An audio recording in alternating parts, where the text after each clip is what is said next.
Puissance, gloire et superstition, le prestige de Rome rayonne sur l'Occident. Ils sont forts, ces Romains. Conquérants insatiables, bâtisseurs de génie, ils sont aussi les premiers à élever au rang d'élégance la nécessité de se vêtir. Avec eux, la sobriété du drapé grec s'est enrichie du luxe des pays conquis et la recherche d'un look a atteint des raffinements jusqu'alors inimaginables.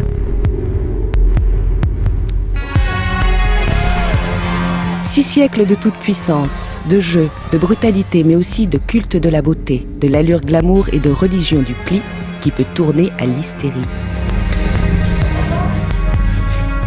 Amateurs ayant le souci du détail historique, passionnés par le temps des toges et des stolas ou amoureux des traditions antiques, ils vont nous dévoiler un chic éternel et encore très moderne.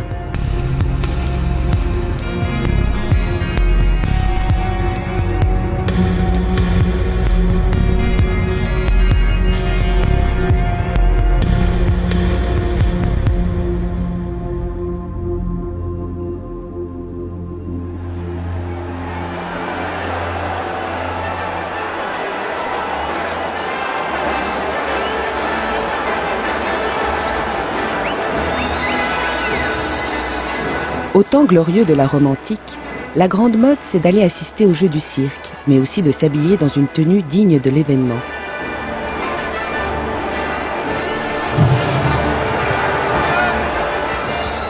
Avant d'entrer dans l'arène, riches patriciennes ou simples citoyens, belles courtisanes ou esclaves, posent dans ce qu'ils ont de plus beau pour se vêtir. Avec les Romaines et les Romains, pour la première fois dans l'histoire, le vêtement ne se limite pas aux fonctions de recouvrir et de protéger le corps. On a souvent dit qu'il n'y avait pas de mode dans l'Antiquité. En réalité, elle évolue lentement, mais elle existe.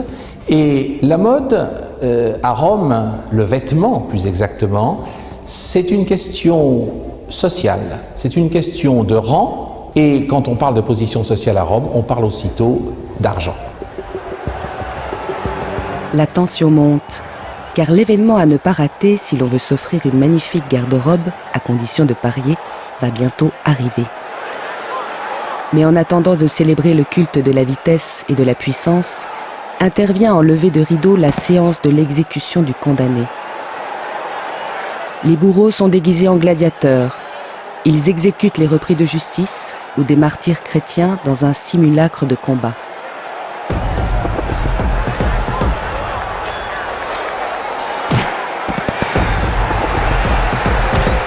C'est cruel, mais la foule apprécie.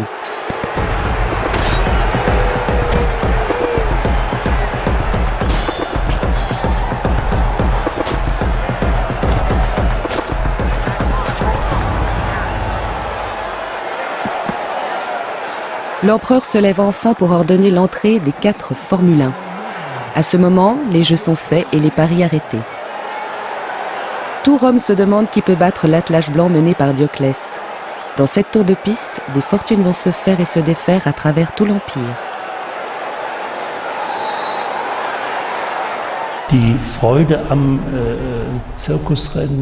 Les Romains avaient une grande fascination pour les jeux du cirque. C'était des spectacles de masse qui étaient annoncés longtemps à l'avance. À Rome, par exemple, on venait de loin pour les voir. On suivait les courses et on faisait des paris, même à l'extérieur de Rome. Dans la région autour de Rome, il y avait des bureaux de paris qui obtenaient les résultats en se servant de pigeons voyageurs.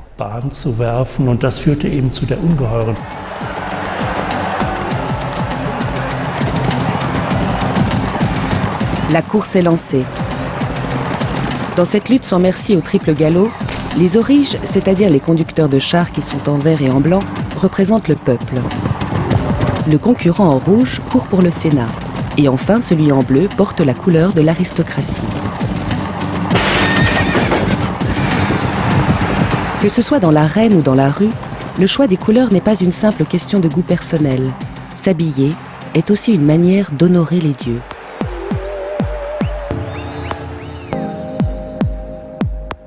Dans les croyances populaires, la couleur blanche est dédiée au culte de Minerve, déesse de la connaissance. Revêtir du vert est un hommage à Vénus. Le rouge sert à demander le soutien de Mars. Se parer de bleu honore Saturne et Neptune. Mais quand le ciel vire au gris foncé, tout Romain pense aux foudres de Jupiter.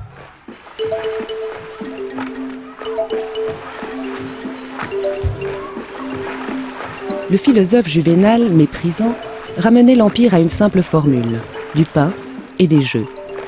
Il aurait pu rajouter « et des bains », car à Rome, les bains sont le plus souvent publics et ouverts à tous.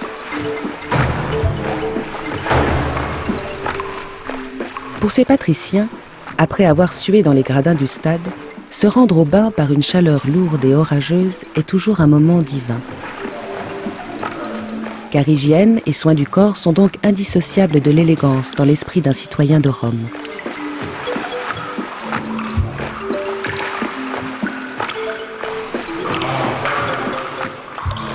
Le nec plus ultra était de profiter avec volupté des eaux chaudes, mais la température élevée n'était pas au goût de tous. Le poète Horace, dans les Épîtres, ironise sur cette tendance à l'excès de chaleur qui lui rappelle, dit-il, un incendie, au point qu'on pourrait baigner tout vif un esclave condamné pour quelque forfait.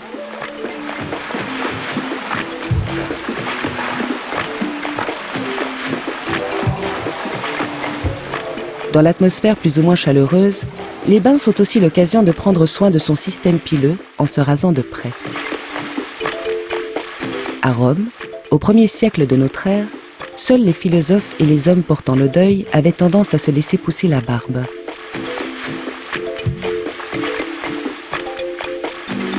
L'homme romain, en se regardant dans le miroir après s'être rasé, a le souci du détail.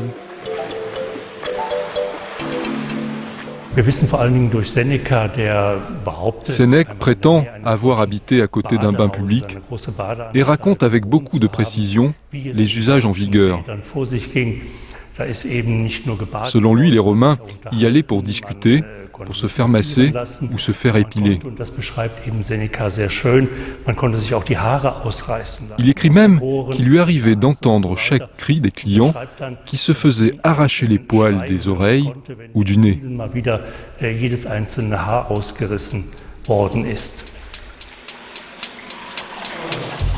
Après le bain, c'est le temps de la coiffure. Et là encore, l'influence hellénique se fait sentir. Grand admirateur d'Athènes, le général Scipion n'a pas seulement vaincu Hannibal et rasé Carthage, il a aussi lancé la mode de la boule à zéro.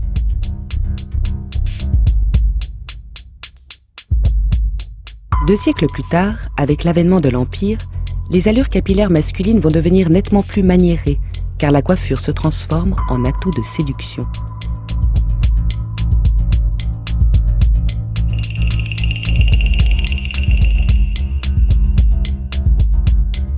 Avec l'empereur Néron, qui a le culte d'Apollon, se coiffer devient tout un art, où chaque mèche doit être parfaitement placée sur le front. Par souci d'imitation, les esclaves se servent déjà de bigoudis pour transformer la chevelure raide de leur maître en volutes savamment orchestrées.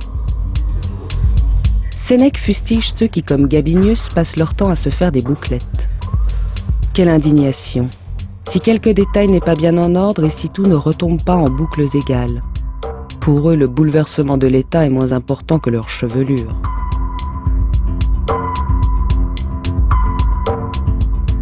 Pourtant, les grands personnages de l'État continuent d'influencer les allures capillaires des citoyens. 2 siècles plus tard, l'empereur Marc Aurèle démode le bouclé et impose le frisé. Dès lors, les hommes romains ne cesseront pas d'alterner entre rasé et bouclé, jusqu'à l'arrivée au pouvoir des premiers empereurs chrétiens qui adopteront définitivement des coupes courtes et austères.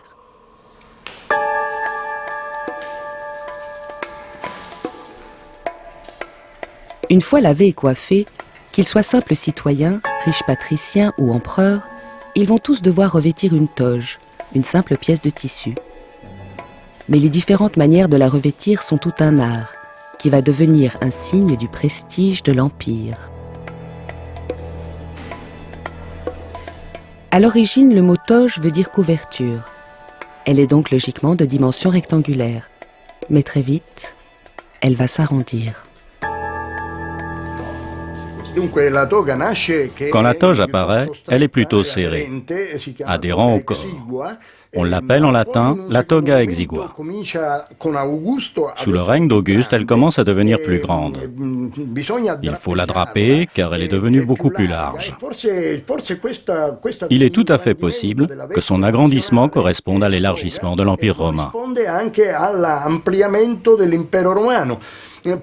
Mais peu à peu, on voit monter une intolérance pour la toge qui commence à être mise de côté. Résultat, la loi impose le port de la toge au tribunal, au théâtre, à l'amphithéâtre ou lors du salut matinal au maître de maison.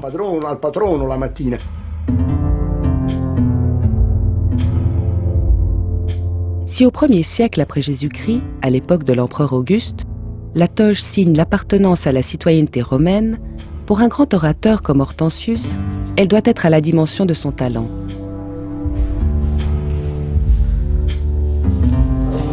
Ce monument de tissu de 5,60 m de longueur sur 2 de hauteur demande surtout 2 esclaves pour la revêtir, si l'on ne veut pas y passer la journée. C'est une véritable science du pli parfait. Montre-moi comment tu portes la toge, et je te dirai qui tu es. Pour les chroniqueurs romains, une toge bien placée sur l'épaule témoigne du calme et de la maîtrise de soi. À l'inverse, mal drapée, elle affiche le trouble, la passion et est le signe de mœurs légères.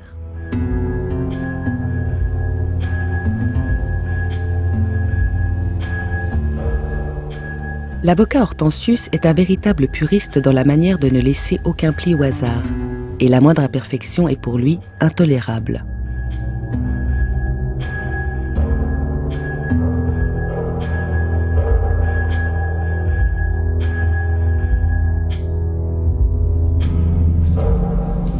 Un jour, alors qu'il venait de finir de plaider, il fut heurté par un collègue distrait.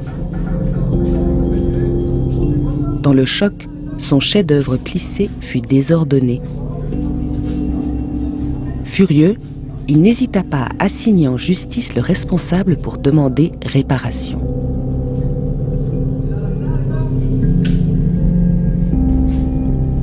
Comme tous les grands notables de l'Empire, Hortensius désire être représenté dans le marbre, sous la forme d'un buste.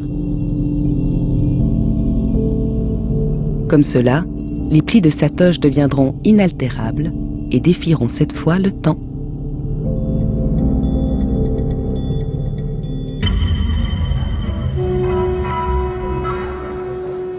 Dans l'atelier de moulage du musée du Louvre se perpétue la tradition des moules à pièces. Cette technique employée par les Romains permettait de multiplier les représentations des grands personnages et ainsi de diffuser à travers tout l'Empire leurs effets de mode. Créer à nouveau une statue ou un buste avec cette technique antique demande aux spécialistes une grande dextérité et beaucoup de patience. Alors, la difficulté des moules à pièces, évidemment, était de résoudre les grandes complexités qu'on pouvait trouver sur des statues d'empereurs, par exemple, représentées en toge avec des habits somptueux, énormément plissés, ce qui fait que le mouleur avait cette obligation de créer un grand nombre de pièces. Et là, quand on dit grand nombre, ça peut aller de la centaine aux milliers de pièces, plus ou moins grandes, plus ou moins importantes, mais qui permettaient donc, par ce jeu de puzzle, de résoudre la profondeur des plis, puisque mouler, c'est créer un négatif, et il faut aller au plus profond de la forme pour pouvoir restituer parfaitement le modèle. Si ce procédé de reproduction sophistiqué était très utilisé, tout le monde n'avait pas le privilège de se faire représenter et surtout pas le simple citoyen. À Rome, le respect du droit à l'image passait aussi par des stratagèmes très particuliers. L'originalité romaine, c'est certainement le fait de pouvoir se faire représenter en buste. Et puis ça présentait un avantage, c'est que le buste était en deux parties. Vous aviez la tête d'un côté, avec un bouchon d'encastrement, et puis le buste de l'autre côté, avec une cuvette. Donc on pouvait enlever la tête et en mettre une autre. Donc c'était assez commode, et ça a été très souvent fait. Notamment pour les empereurs qui étaient frappés de damnation mémorielle. Donc comme ils étaient damnés, en tout cas leur mémoire était damnée par le Sénat, soit on détruisait leurs images, on les cassait, soit on enlevait la tête et on la remplaçait par une autre. Le terrible Caligula fut frappé par cette damnation. Ce superbe moulage, réalisé d'après l'un des rares bustes épargnés aux confins de l'Empire, est le témoignage d'une époque où les prises de pouvoir n'étaient pas toujours très élégantes.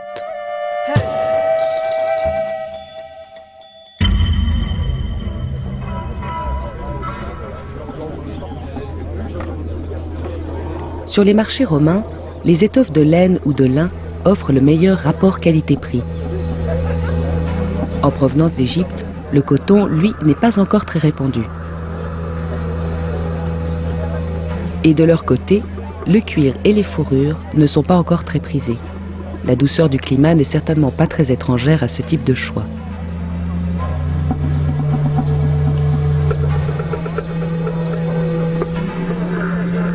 S'il n'y a pas encore de notion de mode à Rome, il y a déjà pour certains aristocrates ou citoyens fortunés un désir profond de se poser en arbitre des élégances.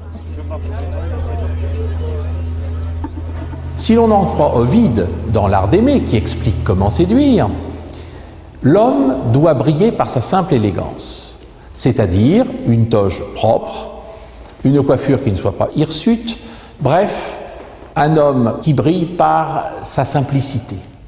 En revanche, le dandy, tel Chrysogonus, est un personnage qui prend le plus grand soin de son habillement. La toge doit tomber de façon impeccable, il est parfaitement parfumé, il a une coiffure très étudiée.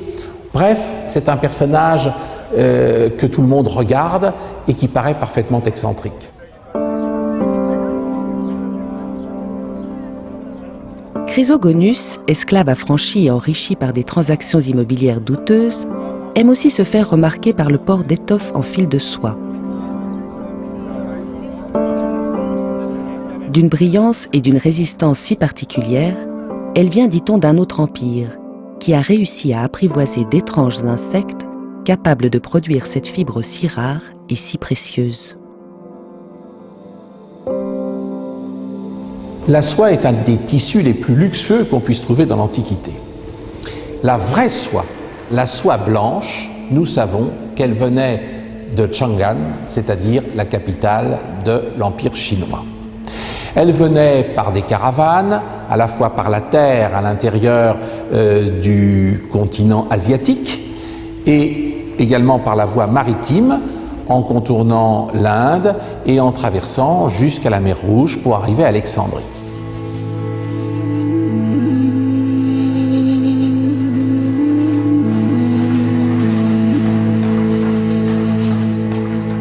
Les Alexandrins la tissent avec du lin et agrémentent le tissu d'un certain nombre de broderies, le plus souvent au fil d'or pour les plus riches. Donc on obtient au bout du compte un tissu extrêmement cher que évidemment toutes les belles romaines et aussi quelques Romains importants vont se disputer.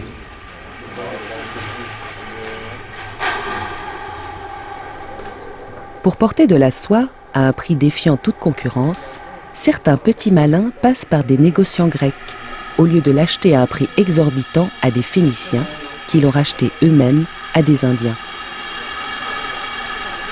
Le secret de ces marchands, c'est de négocier de la soie venant de Chine, mais aussi d'en profiter pour importer des ballots de l'île grecque de Kos, au large des côtes de la Turquie d'aujourd'hui.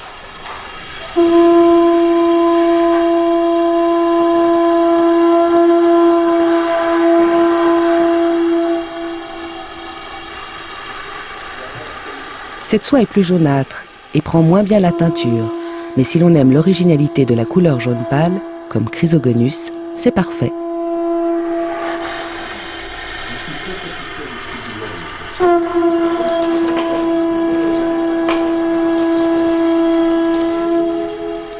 En homme d'affaires redoutable, il se dit qu'il serait très intéressant de tenter de mettre cette couleur à la mode en se lançant lui-même dans la revente de cette étoffe de soie méditerranéenne, nettement moins coûteuse.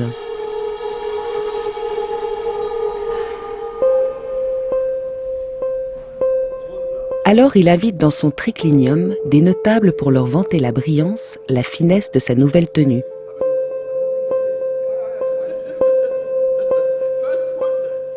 Pour Chrysogonus, la séduction n'a pas de prix.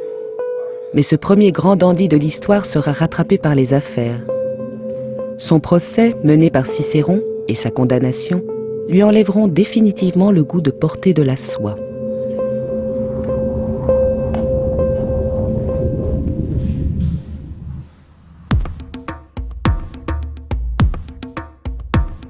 Quand il s'agit de dépenser une fortune pour s'habiller à Rome, il y a aussi une couleur hors catégorie, la pourpre. Le chroniqueur Martial confirme « S'emparer reviendrait à porter sur soi toute sa fortune ». Ce qui donne un signe si élitiste à cette couleur, c'est la rareté du Murex bandaris, un coquillage pêché aux confins de la Corne de l'Afrique, en Abyssinie.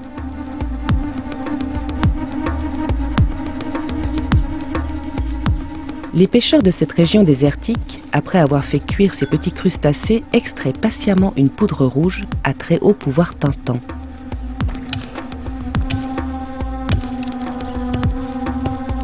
Mais pour obtenir la précieuse tonalité rouge sombre, cette poudre transitera ensuite par la région de Tyr, au Moyen-Orient, où elle sera à nouveau filtrée, recuite, jusqu'à obtenir ce pigment si précieux. Dans toute la Méditerranée et dans l'histoire d'une manière générale, le rouge, le pourpre, est le symbole du pouvoir et même souvent ne peut pas être porté par ceux qui ne sont pas au pouvoir. On a vu par exemple Néron interdire le port de la pourpre à ses concitoyens et faire déshabiller une femme qui avait un manteau de pourpre lors d'une représentation qu'il donnait à l'amphithéâtre.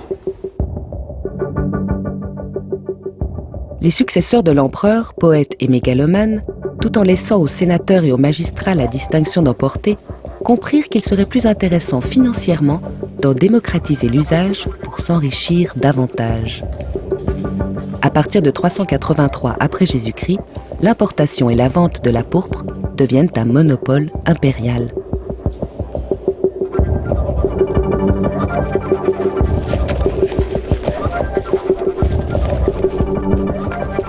La richesse à Rome ne se mesure pas à une simple bande de pourpre sur sa toge. Elle se démontre aussi en possédant des écoles de gladiateurs. Considérés comme un produit de luxe, ces prisonniers de guerre ou esclaves sont l'enjeu de transactions financières énormes.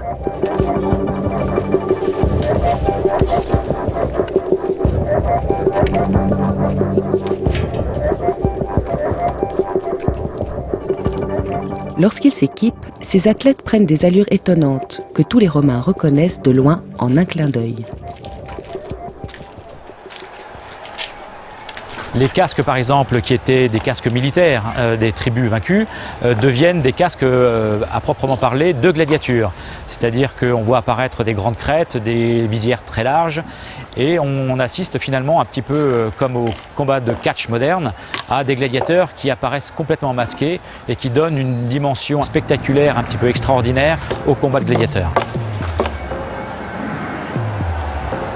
Que ce soit le rétiaire avec son filet et son trident, le sécoutor avec son casque, son immense bouclier et son glaive, l'oplomaque, le seul armé d'une lance et d'un lourd bouclier rond, ou le provocator, rien n'est laissé au hasard.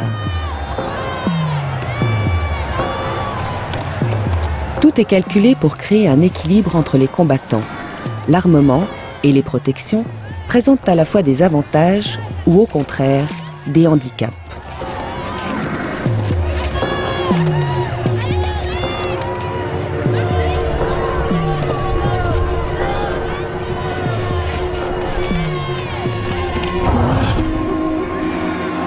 Le perdant, comme ce sécoutor pris dans les filets du rétiaire ou blessé, avait la vie sauve. Il n'y a qu'à l'époque de certains empereurs amateurs de sang, comme Caligula, que les combats étaient cinémissionnés, c'est-à-dire sans possibilité d'être graciés.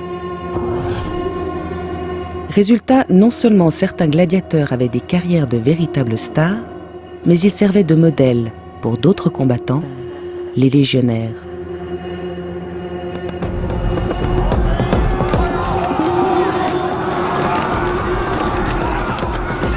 Pendant leur campagne pour agrandir les frontières de l'Empire, loin des bonnes manières très classiques de Rome, les armées de l'empereur vont découvrir et expérimenter d'autres tenues empruntées à leurs adversaires. Ils vont populariser ainsi de nouvelles modes considérées jusque-là comme barbares par les citoyens romains.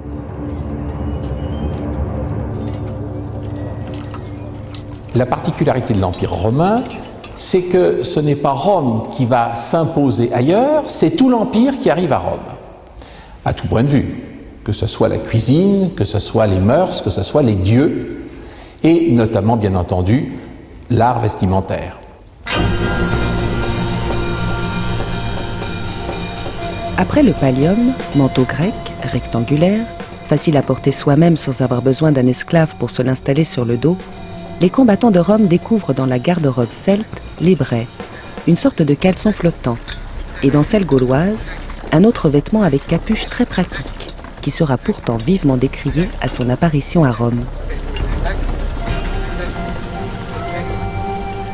Les Romains vont emprunter à leurs voisins, au peuple qu'ils ont conquis, un certain nombre de vêtements, par exemple le cuculus, qui est un vêtement gaulois très très rustique, puisque Martial disait qu'il est tout juste bon à habiller un singe, et ce vêtement, un peu allongé, développé, donnera à un moment de notre histoire à nous la robe de bure avec capuchon que portent les moines.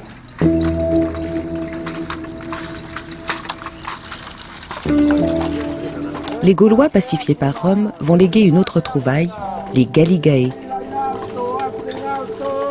Ayant l'apparence de sandales montantes, très résistantes, elles vont permettre aux conquérants de Rome de parcourir chaque jour 45 km à pied.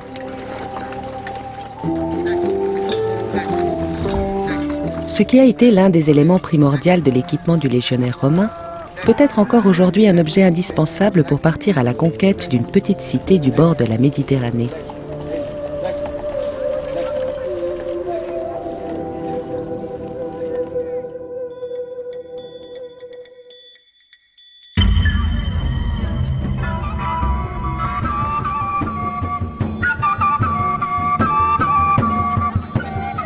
À Saint-Tropez, il n'y a pas que des irréductibles Gaulois très adroits quand il s'agit de jouer à la pétanque, mais il y a aussi d'autres villageois qui sont très forts quand il s'agit de fabriquer des sandales tropéziennes.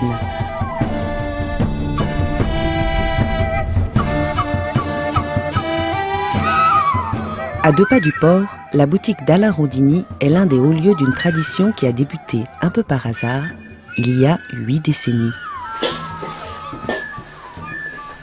Le déclic de la sandale tropézienne s'est fait en 1927 lorsque M. Boulanger avait vu ces sandales sur une statue gréco-romaine et avait demandé à un cordonnier de Saint-Tropez de lui réaliser une paire. Découpe du cuir, assemblage sur la forme, positionnement de la semelle, couture, cirage et lustrage, c'est un véritable travail de Romain. Mais l'aspect artisanal n'empêche pas le raffinement esthétique. En dehors de la fameuse tropézienne classique, dans un pur style légionnaire, Alain Rondini confie qu'il s'inspire, comme au temps de la splendeur de Rome, de formes venant de la Grèce antique, de l'Égypte, voire même de la Mésopotamie. Ce qui faisait la solidité des sandales romaines, c'est comme celles qu'on fait maintenant, c'est le tannage. Le tannage, certainement, devait être fait à l'écorce de chêne qui passe en fosse pendant des mois et des mois, ce qui le rend très solide. Ensuite, il y avait le battage, c'est-à-dire qu'il fallait battre le cuir mouillé pour le rendre très robuste. Si les Romains, déjà très attachés à tout ce qui se porte aux pieds, avaient 80 termes différents pour désigner les chaussures, aujourd'hui, les paires de Spartiates, Salomé ou Tropéziennes se vendent dans plus de 10 pays. Succès oblige, les élégantes de Saint-Tropez ne seront plus les seules à avoir le privilège de porter ces sandales d'inspiration antique dont le principe a été mis au point il y a plus de 20 siècles par des Gaulois.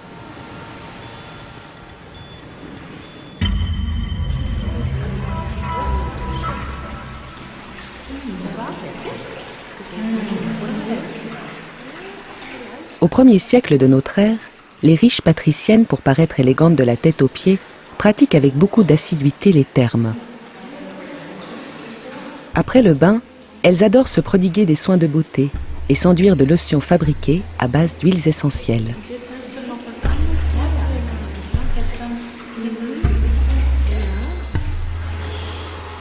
La recette de beauté la plus prisée pour obtenir une peau douce et prévenir du vieillissement porte le nom de Navarracissium.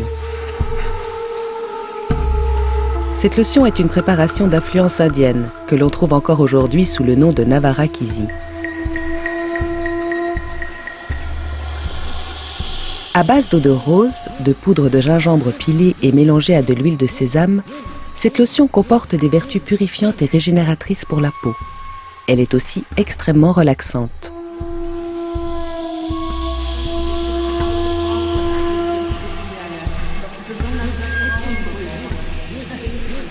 Ovide est tombé sous le charme de ce tout premier produit de beauté. Il confie « Toute femme qui appliquera ce cosmétique sur sa figure la rendra plus jolie, plus brillante que son propre miroir. »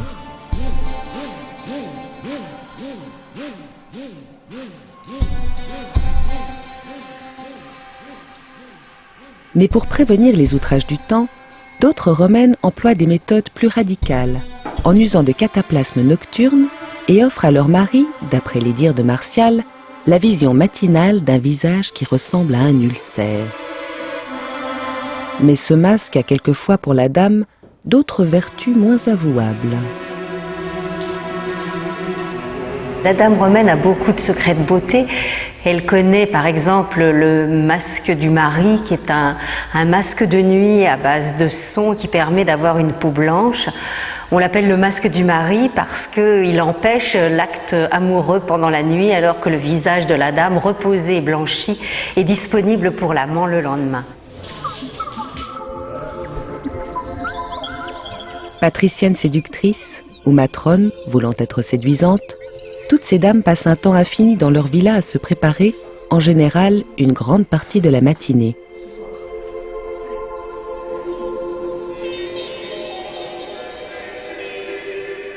Après les soins du corps, commence la phase de maquillage, qui n'est pas la plus rapide, et pour cause.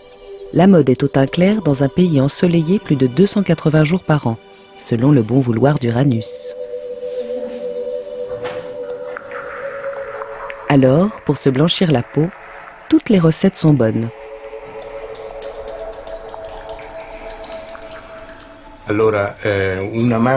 Les femmes utilisent dans un premier temps des masques de beauté à base de fèves et ensuite à base de lait d'ânesse. Mais Pline, pour lutter contre les taches de la peau ou les taches de rousseur, conseille aussi l'utilisation de produits à base d'excréments de crocodile.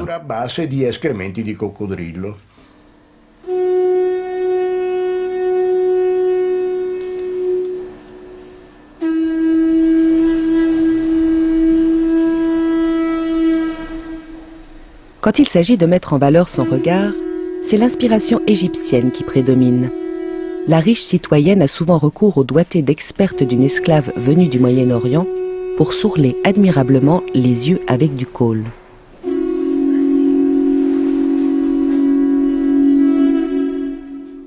Si la femme romaine a des points communs avec la femme égyptienne pour la mise en beauté, les vertus du maquillage sont très différentes entre les deux civilisations.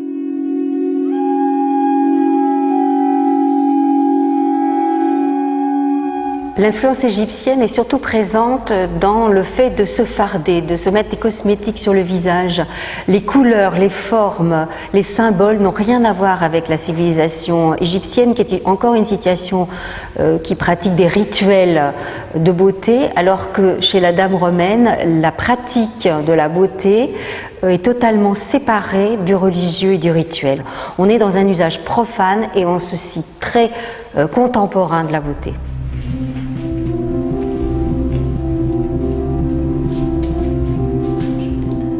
Un brin femme fatale, la patricienne romaine, avant de passer à la coiffure, ne peut s'empêcher de penser déjà aux parures qui vont accompagner sa superbe toilette.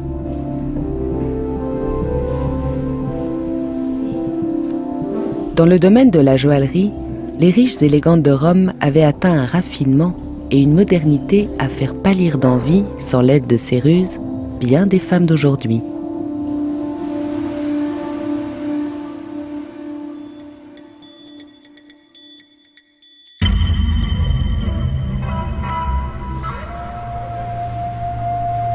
Sous le ciel de Trêves, l'Empire romain garde encore de beaux restes. La porte d'entrée de l'ancienne capitale de l'empereur Constantin est le vestige le plus imposant de ce passé prestigieux. Mais cette cité impériale est aussi pour Ira König, cette jeune femme flamboyante, un lieu fabuleux pour étudier les trésors de la joaillerie romaine. Après avoir fait des études d'archéologie à Paris, cela fait maintenant 16 ans qu'Ira se consacre à la reproduction de bijoux romains. Alors, quand elle n'est pas avec des spécialistes du musée d'archéologie de Trèves, elle se met véritablement dans la peau d'une bijoutière romaine. Elle ne se contente pas de s'habiller comme à l'époque, elle utilise aussi des outils similaires à ceux qui existaient au temps de Constantin.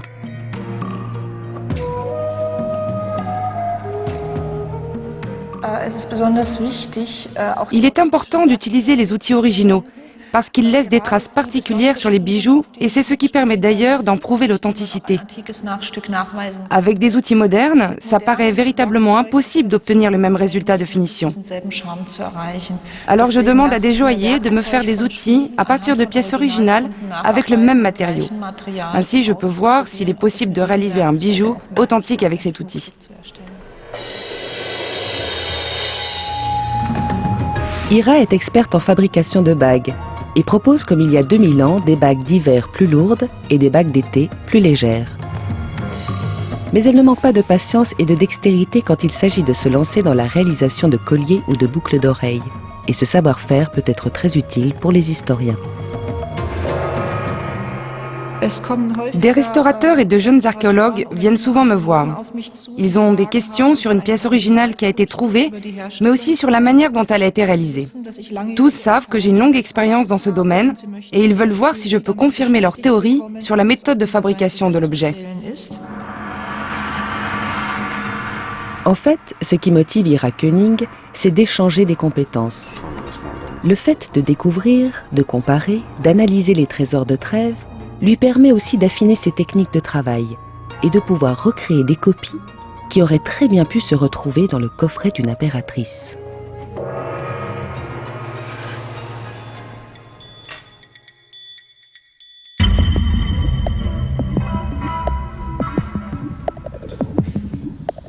Pour être totalement dans la tendance chic du 1er siècle, porter des bijoux, c'est bien, mais avoir des cheveux blonds, c'est nettement mieux.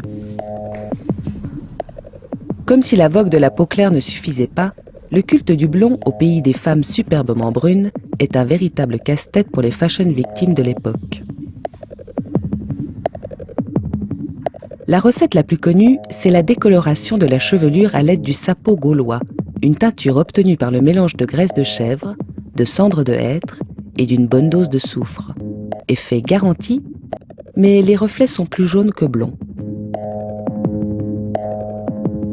Par bonheur, il existe une solution moins corrosive pour le cuir chevelu.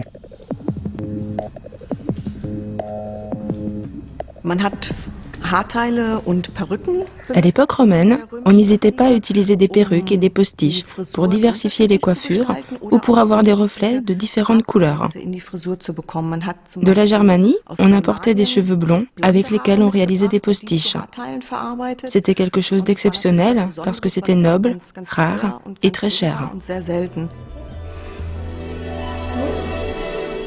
Si certaines brunes refusent de se ruiner en postiche, pour tenir leur rang, elles doivent porter des coiffures à la dernière mode. Et cette mode, c'est le plus souvent l'impératrice qui la dicte.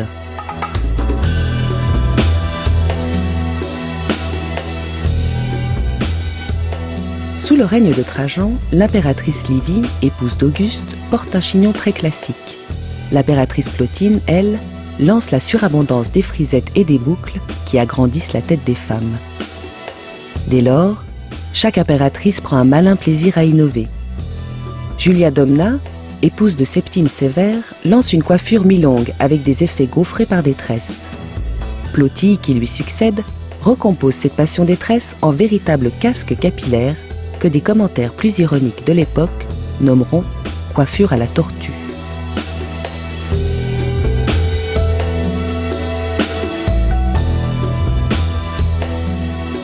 Pour créer de tels chefs-d'œuvre capillaires, les ornatrix, esclaves spécialisés dans les coiffures, doivent faire preuve d'une très grande précision pour satisfaire au verdict du miroir. Une seule mèche dérangée ou une épingle mal ajustée et l'esclave peut se retrouver relégué aux corvées de cuisine.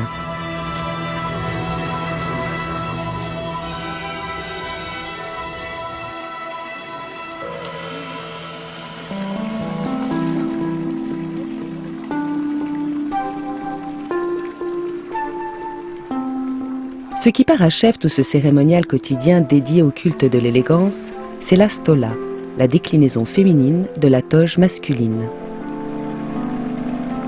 Longue robe portée par-dessus une tunique, elle va être le signe extérieur du prestige de la femme mariée. Parée de plis serrés, de frises en broderie et d'une ceinture à la taille, elle est fréquemment accompagnée d'une sorte de long châle, la palla, qui permet aussi de se voiler la tête.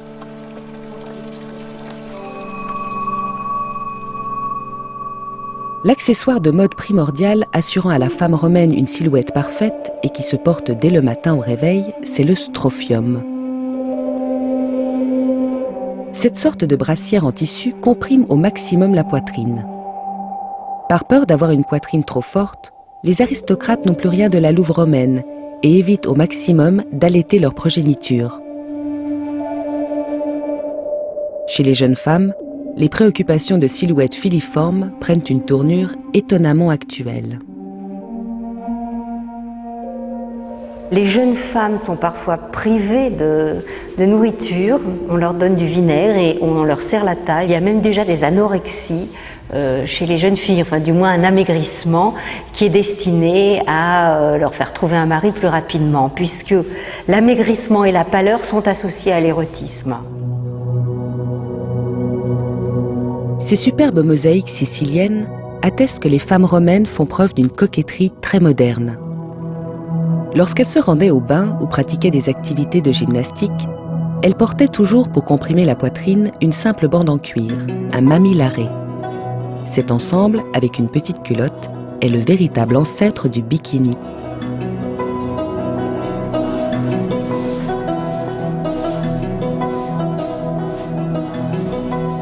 Après avoir revêtu par-dessus la tunique la stola, puis s'être paré de la palla, il ne reste plus qu'à se chausser. Avec le rang social, pour se distinguer, il n'est pas bien vu de porter de simples sandales, mais des souliers, des calcei, couvrant les orteils, jugés disgracieux.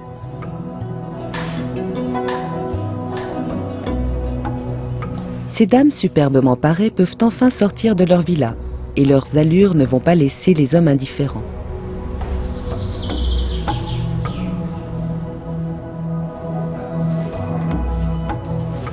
Insatiables dans les effets de mode, elles porteront bientôt pour se grandir des crépidas.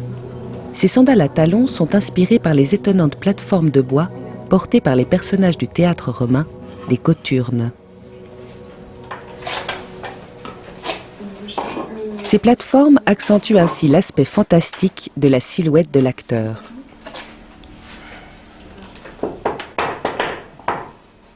Le théâtre romain est avant tout visuel.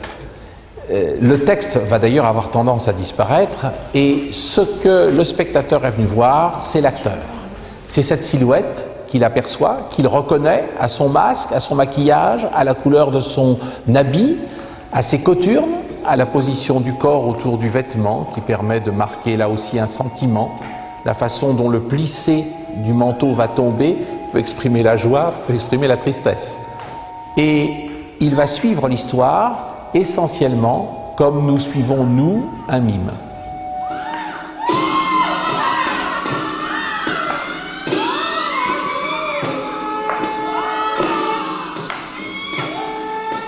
Après avoir incarné une pantomime tragique, les acteurs se lancent dans l'interprétation d'un mime, réputé plus humoristique.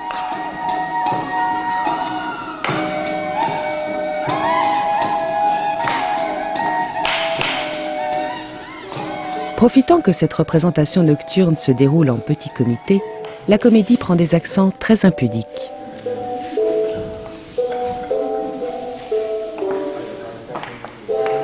Avec le temps, la rigueur classique inspirée par le répertoire grec se perd, et le théâtre, comme le reste de la société romaine, entre en décadence.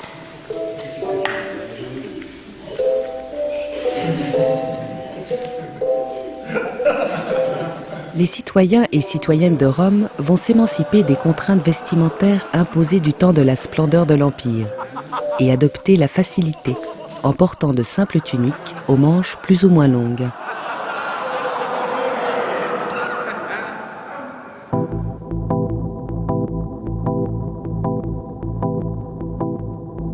Mais le port de la toge et de la stola avait gravé à jamais leur empreinte dans l'histoire de la mode.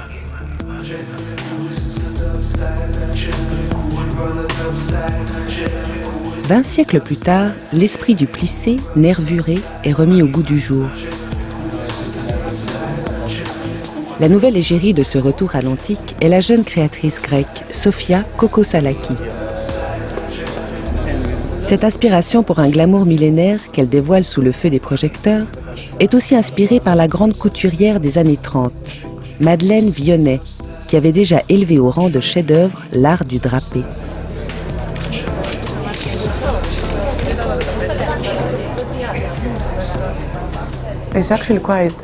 C'est une chance pour un créateur de travailler en s'inspirant de l'héritage de Vionnet. Car comment dire, elle a inventé tellement de choses et on a le droit de les utiliser. On connaît son intérêt pour le classicisme. Elle aimait l'époque de la Grèce antique, la simplicité, l'absence de structure dans les vêtements. En version tendance été, les créations de Sofia revisitent le glamour à la romaine avec des mini-robes à bustier ou des jupes aux couleurs vives, avec des plis ondulants, que toutes les riches patriciennes auraient sûrement adoré. Mais cette collection représente aussi une nouvelle manière de considérer l'utilisation des matières. Ce n'est pas toujours uniquement du drapé ou du plissé, mais les gens le perçoivent ainsi. Ce n'est pas grave, ça ne me dérange pas. Mais j'aime aussi faire des choses qui réunissent l'idée de sculpter avec les mains, en créant un effet en 3D avec les tissus. Tout en plissé ou avec leur bustier comme de véritables mamies larrées, les Vénus de Sofia Kokosallaki n'ont pas le monopole des matières fluides.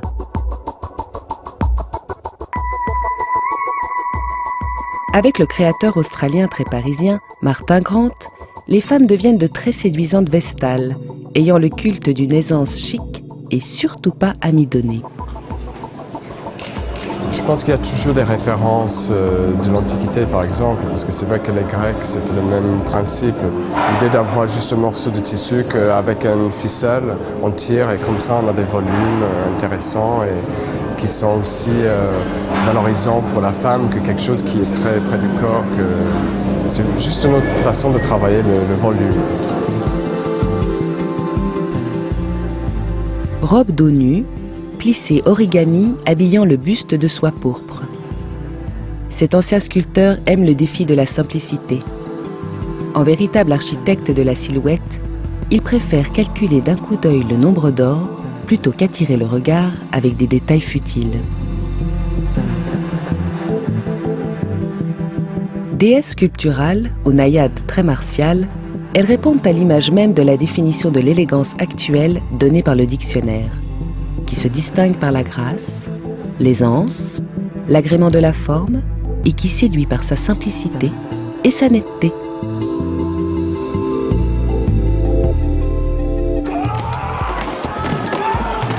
Balayés par les vagues d'envahisseurs germains, les raffinements vestimentaires s'évanouiront avec la chute de Rome en l'an 476.